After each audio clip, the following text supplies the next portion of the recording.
Saya melihat apa yang menjadi realitas hari-hari ini, menurut saya akan hancur Indonesia ini kalau dipimpin oleh Jokowi gitu ya. Tindakan adalah manifestasi dari pikiran. Ada hal yang berbeda antara berpikir besar, bertindak besar, dan bicara besar. Menurut saya, Jokowi berpikir besar dan dia bertindak besar. Yang lain bicaranya saja yang besar, tindakannya kita belum tahu. 1/4 atau 1/5 APBN kita untuk membayar bunga utang, belum pokoknya. Jadi kita memang butuh pawang utang gitu ya. Anggaran pendapatan belanja negara disusun bersama-sama Presiden dan DPR. Jelas, jangan kemudian cuma menyalahkan pemerintah, tapi partainya di DPR menyetujui anggaran-anggaran itu. Ayo kita bicara soal hutang. Dalam undang-undang kita jelas, hutang baru berbahaya. Hutang baru dianggap tidak boleh kalau di atas 60% dari rasio PDB kita. Kalau masih 20%, undang-undang membolehkan. Pemerintah salah? Tidak, karena undang-undang dibuat bersama pemerintah dan DPR. Memang gagal, ini memang pemerintahan yang gagal. Jadi itu menunjukkan ini pemerintahan ini amburadul, ya, tidak ada kepemimpinan. Jokowi itu jawaban dari harapan-harapan kita yang sudah capek dan kekerasan, capek dengan penculikan, intimidasi, ancaman, dan sebagainya. Jokowi adalah jawaban dari semua persoalan. Dia berbicara tentang nasionalisme, dia menghargai perbedaan, dia melihat perbedaan tidak sebagai lawan, tapi sebagai kekayaan bagi bangsa ini. Satu hal yang saya pelajari dari Jokowi adalah dia ingin membangun Indonesia seperti taman bunga. Ada warna merah, ada warna kuning, ada warna putih, dan semua hidup berdampingan tanpa menggunakan kekerasan satu dan yang lain. Jokowi adalah jawaban dari semua mimpi-mimpi kita. Jokowi adalah karunia yang harus kita perjuangkan. Kadangkala banyak orang melihat sangat sederhana. Dia melihat jalan cuma kumpulan aspal. Dia melihat jalan cuma kumpulan semen. Bukan. Manfaat untuk lebaran, jangan berpikir kemana-mana. Manfaat untuk biar kita nanti bisa berlebaran, kita naik mobil. Alhamdulillah perjalanan lancar, kendali, dan juga polisinya banyak untuk mengatur lalu lintas. Terima kasih Bapak. Jarak tempuhnya gimana Pak? Jarak tempuh lebih cepat. Lebih cepat. Ya. Berapa jam kira-kira Pak perbedaannya? Perbedaannya lumayan sih dari tahun kemarin, kayaknya lebih cepat tahun ini. Lebih cepat tahun ini. Ya. Namun Wakil Ketua Umum Partai Gerindra Fadlizon menganggap infrastruktur bukan etalase keberhasilan karena sudah menjadi tugas pemerintah. Ia menyatakan keberhasilan dinilai jika pemerintah dapat melebihi target. Prestasi itu kalau melebihi dari apa yang ditargetkan. Yang menurut saya jangan menipu rakyat lah. Saya kira dengan mempercepat ini kan memang mau dijadikan itu semacam seolah-olah prestasi dari pemerintah sekarang. Padahal menurut saya itu bukan prestasi. Itu kewajiban biasa, rutin gitu. Gak malu kau? Enak-enaknya aja kau ngomong kayak gede bacot. Kau lihat kinerja kau udah baik dan benar belum? Kau lihat kinerja kau udah baik dan benar belum? Tidak ada bangsa yang bisa dibangun secara instan. Membangun negara bukan sulap. Membangun negara bukan cuma omong besar. Membangun negara butuh kerja-kerja besar. Membangun negara butuh fakta dan kenyataan, bukan menebarkan hoaks bagi rakyat. Pemerintah menerjemahkan infrastruktur hanya secara sederhana. Padahal menurut Fadli, infrastruktur dapat diartikan luas seperti kesehatan dan pendidikan. Ia juga menilai pembangunan infrastruktur yang diprioritaskan seharusnya dapat menstimulasi ekonomi atau yang paling dibutuhkan masyarakat. Fadli menyebut hal itu tidak terjadi sehingga penggunaan dana tidak efektif dan menimbulkan utang. Sekali lagi aku bilang sama kau ya, jangan kau merasa menjadi anggota DPR itu kau tinggi hati, seenak-enaknya kau mau ngatur-ngatur apa yang ada di negara ini. Saat ini Presiden Jokowi sudah membangun 4.000 km jalan, 40 pelabuhan, puluhan bandara, dan sebagainya. Jalan itu dibangun tidak untuk jalan. Pelabuhan dibangun tidak untuk pelabuhan.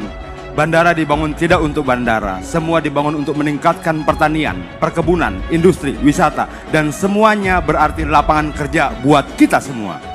Semua berarti kesejahteraan buat kita semua. Kalau dilihat di infrastruktur dan perhubungan itu kan masif gede-gedean banget Pak di era 5 tahun kemarin ya. Kenapa Bapak memilih fokus infrastruktur dan perhubungan ini di kemarin? Ya yang pertama saya ini terbiasa kerja fokus ya. Saya nggak mau kerja semuanya dikerjain kemudian hasilnya nggak jelas. Lebih bagus fokus tapi hasilnya bisa terukur, ada angka-angkanya yang saya inginkan itu.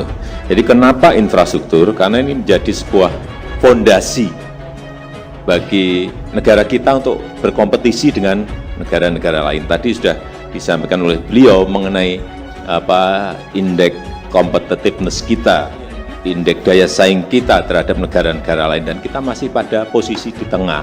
Kita ingin berada pada posisi di depan.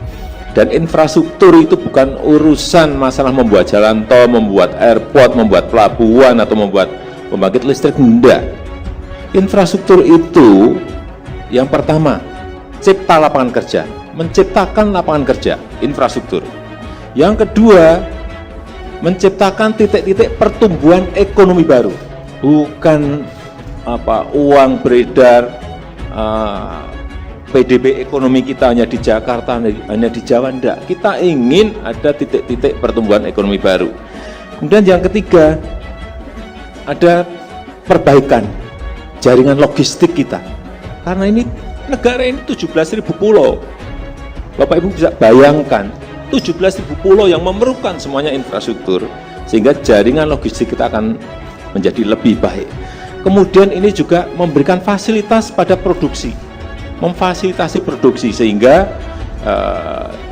infrastruktur yang sudah kita kerjakan 5 tahun kemarin harus disambungkan dengan sentra-sentra produksi, baik itu produksi pertanian, produksi nelayan, produksi sentra-sentra industri kecil, kawasan industri, harus terhubung ke sana semuanya. Kemudian yang keempat ini juga pelayanan publik. Karena apapun, ada sekolah, tidak ada jalan menuju ke sekolah, bagaimana? Ada puskesmas atau rumah sakit, tapi nggak ada jalan ke sana, bagaimana? Orang akan datang ke sebuah puskesmas. Ini pelayanan publik. Saya berikan contoh yang paling nyata. Misalnya dari Wamena ke Nduga, yang sebelumnya harus jalan kaki, butuh waktu 4 hari 4 malam. Dengan jalan yang sudah dibangun oleh Kementerian PU, dari Wamena ke Nduga sekarang hanya kira-kira 5-6 jam sudah sampai. Sehingga kalau ada yang sakit di Nduga untuk dibawa ke rumah sakit di Wamena, tidak harus kita membopong selama 4 hari 4 malam. Semua presiden pasti membangun infrastruktur itu. Jadi itu bukan prestasi, seolah-olah infrastruktur ini menjadi etalase keberhasilan. Orang pinter banyak banget. Indonesia ini kelebihan orang pinter. Cuma kurang orang yang punya integrity, orang yang punya moral. Mau dijadikan itu semacam seolah-olah prestasi dari pemerintah sekarang. Padahal menurut saya itu bukan prestasi. Itu kewajiban biasa, rutin gitu. Orang-orang ributin soal Jokowi, aku browsing siapa sih dia gitu. Saya mengagumi Jokowi ya, saya pelajari sifat-sifat yang positif, karakter yang positif dari seorang Jokowi. Dan makin aku tahu sosok Jokowi, makin kagum. Wah, dia nggak mau terima gajinya. Kemudian di beberapa cerita dia diundang di nonton wayang, disediakan tempat di depan. Dia nggak mau duduk di depan, dia mau dari belakang loncat pagar bersama rakyat. Saya dari dapil saya di Kabupaten Bogor, saya bertanya kepada masyarakat di Parung Panjang. 3 pertanyaan. Pertanyaan pertama, apakah hidup di era pemerintahan sekarang ini makin mudah atau makin susah? Jawabnya rata-rata makin susah. Saya rekam semua itu di mana-mana juga. Wah, kalau ngomongin prestasi Jokowi selama 7 tahun ini, kita harus jujur. Bahkan jadi tangan kita nggak cukup untuk menghitung. Fadli, tanya lagi.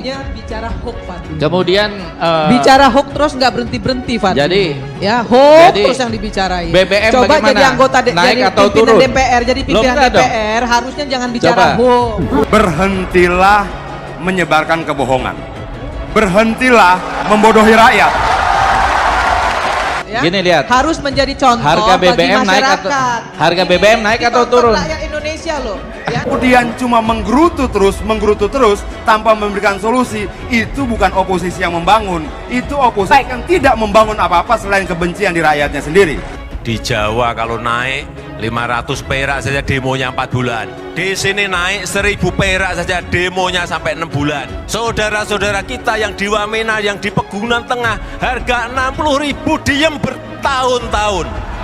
Bayangin waktu kecil saya dulu, hidup di bantaran sungai, di pinggir sungai, dalam sebuah kehidupan yang sangat sulit.